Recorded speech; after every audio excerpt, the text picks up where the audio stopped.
System of giving things when it comes to election, the system of giving chitenges, bicycles, whatever for people when they can't even farm, they can't grow food, you can't provide fertilizer, should come to an end. Twelenganye po, tutontonganye po. Twelenganye po, tutontonganye po. Vantala misoka vala ona ule chalo chakwa Jehova lesa. Vantala misoka vala ona ule chalo chakwa Jehova lesa. Twelenganye po, tutontonganye po. Twelenganye po, tutontonganye po. What happened to Zambia? What happened to a country that was known for its peace, for its democracy? A country that dealt peacefully with the transition of power when it came to elections. Why is it that Zambia is experiencing so much violence? Because we are about to go for our general elections in 2021 August.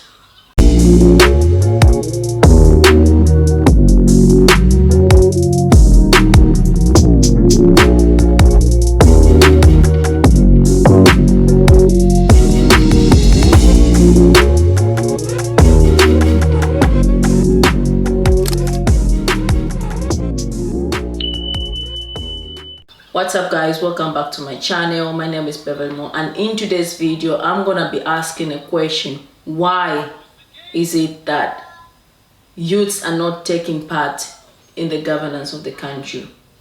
What happened to Zambia? The way a country is governed is very important.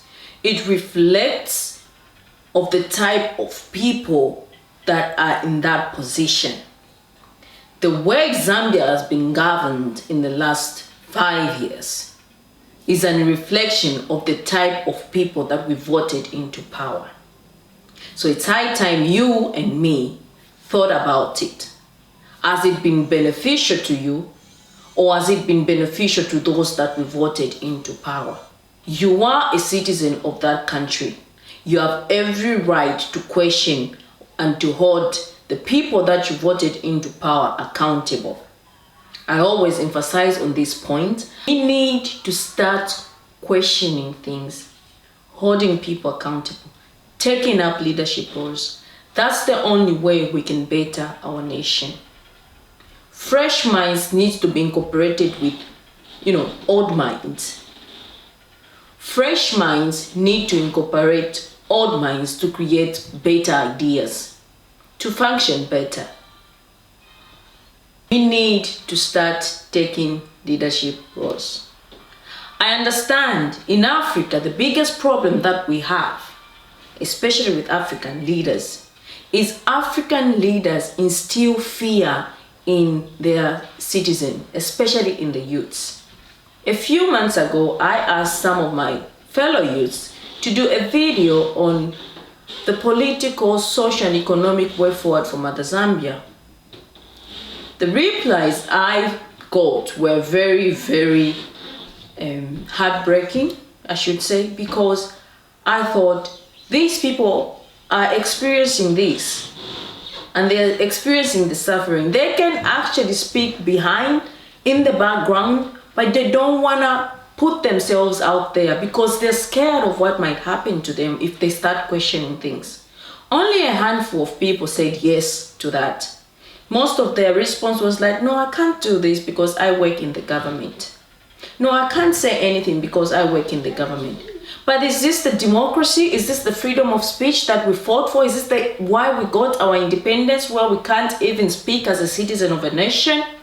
People that have been 40 years in politics, nowadays, honestly, what else are they going to tell you? The world is moving on and we're still on the same page.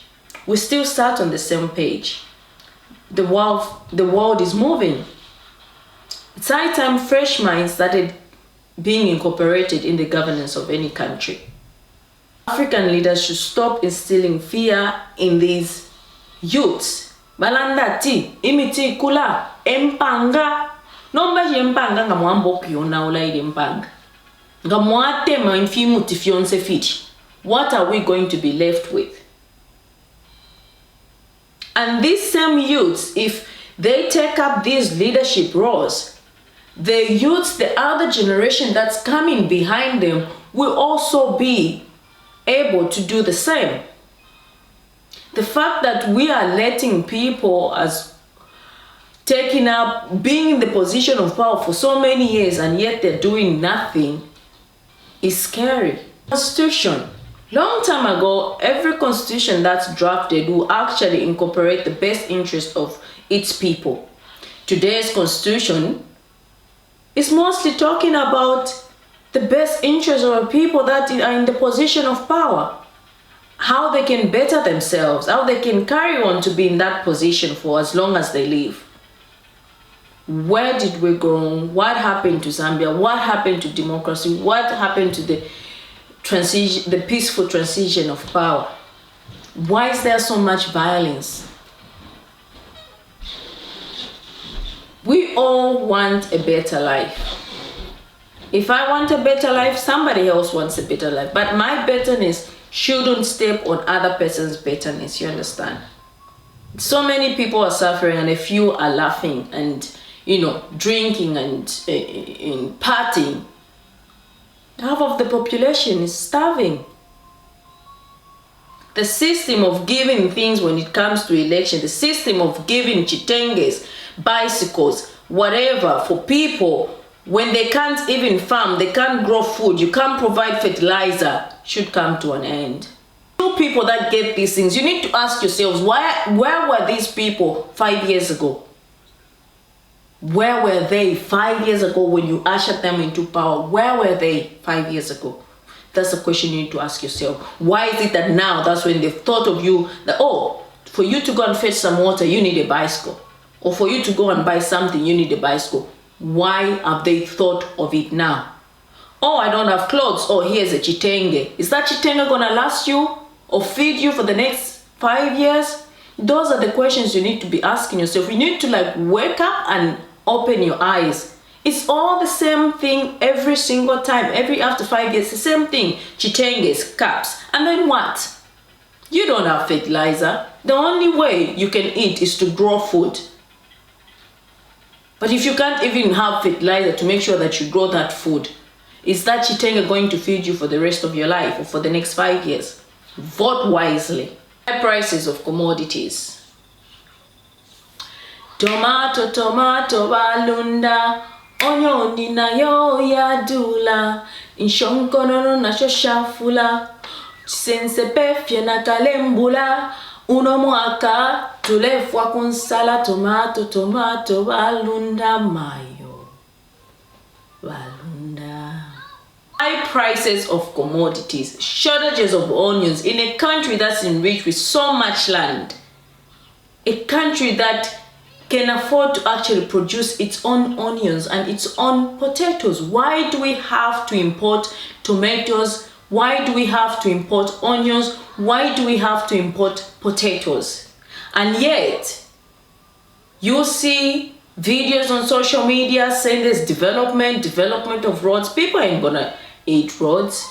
Why are we chanting for these developments when you actually don't have onions in a country? When half of the population is suffering, half of the population is starving. What happened to Zambia?